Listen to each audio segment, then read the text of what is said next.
Assalamualaikum warahmatullahi wabarakatuh. Saya Sekar Fitrianti. Di sini saya akan menerangkan mengenai jawaban-jawaban dari pertanyaan yang ditujukan. Yang pertama yaitu ciri-ciri kapitalisme.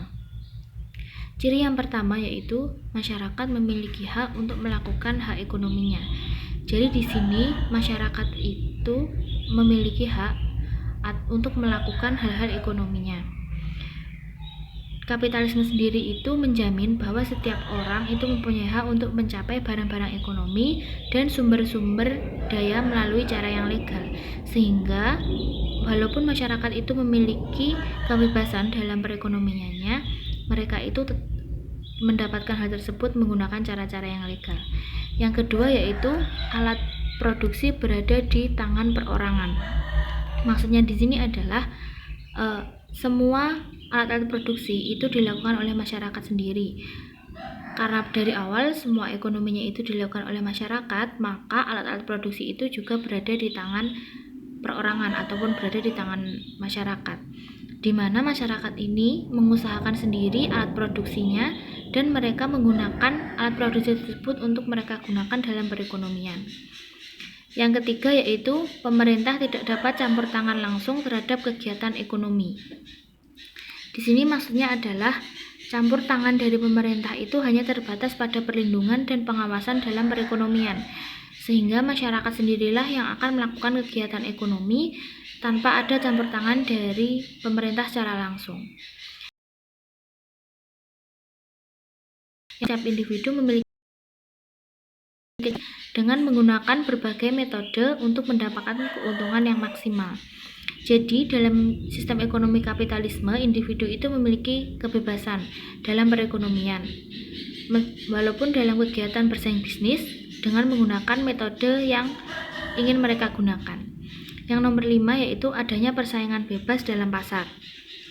Dalam kapitalisme sendiri ini terbentuk sebuah pasar atau mekanismenya itu terbentuk dari pasar, sehingga adanya persaingan bebas dalam pasar itu diperbolehkan dalam sistem ekonomi kapitalisme. Yang keenam yaitu ekonomi dibentuk dengan mekanisme pasar. Dalam hal ini, setiap kegiatan ekonomi itu terbentuk dari mekanisme pasar, mulai dari kegiatan produksi, konsumsi, dan distribusi, itu semua terbentuk sesuai dengan mekanisme pasar yang terjadi. Yang ketujuh yaitu masyarakat cenderung sering berperilaku hedonisme. Di sini masyarakat itu melakukan kapitalisme, sehingga banyak orang yang beranggapan bahwa masyarakat yang menganut kapitalisme itu cenderung berperilaku hedonisme.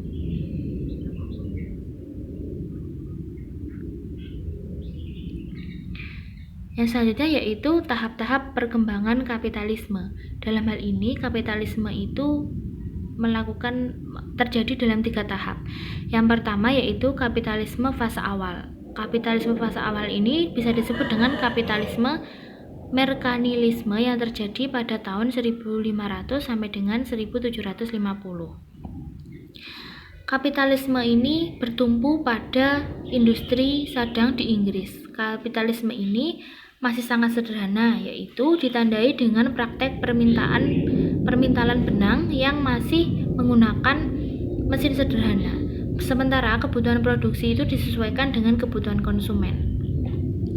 Dengan pemakaian sistem inilah kapitalisme semakin menempati posisi yang aman dari konsistensinya dengan sistem ekonomi sebelumnya.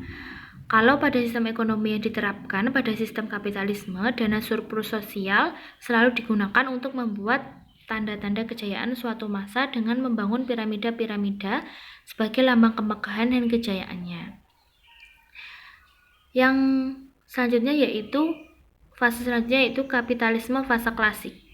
Kapitalisme ini terjadi pada tahun 1750 sampai dengan 1914.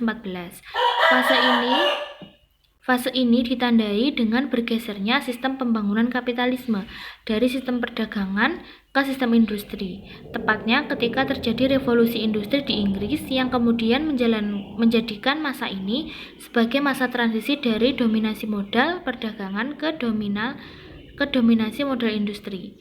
Perubahan Perubahan sistem ini dilatar belakangi oleh perkembangan baru dalam keilmuan manajemen organisasi dan penemuan-penemuan baru oleh perkembangan baru dari bidang teknologi.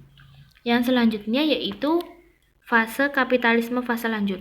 Kapitalisme fase lanjut ini terjadi pada tahun 1914 sampai dengan 1945. Nah, fase ini itu ditandai dengan peristiwa bergesernya dominasi modal dari belahan dunia Eropa ke negara adidaya baru, yaitu Amerika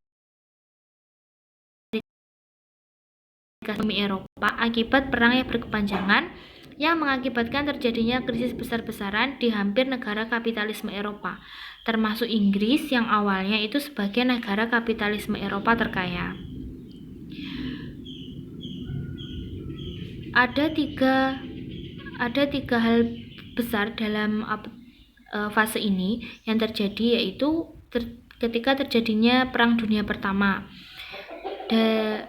munculnya perlawanan dari dunia terjajah Asia Afrika terhadap praktek imperialisme kolonialisme yang telah berjalan cukup lama, dan suksesnya revolusi Bolshevik tahun 1917 di Rusia yang menghancurkan sistem feodalisme kaisar saat itu. Dari ketiga momentum inilah beberapa negara-negara kapitalisme Eropa dan Amerika mengalami Great Depression atau depresi ekonomi dunia besar-besaran. Dari kejadian itulah dunia mengalami resesi ekonomi, harga-harga saham jatuh pada harga yang terendah dalam sejarah dan meningkatnya jumlah pengangguran secara drastis.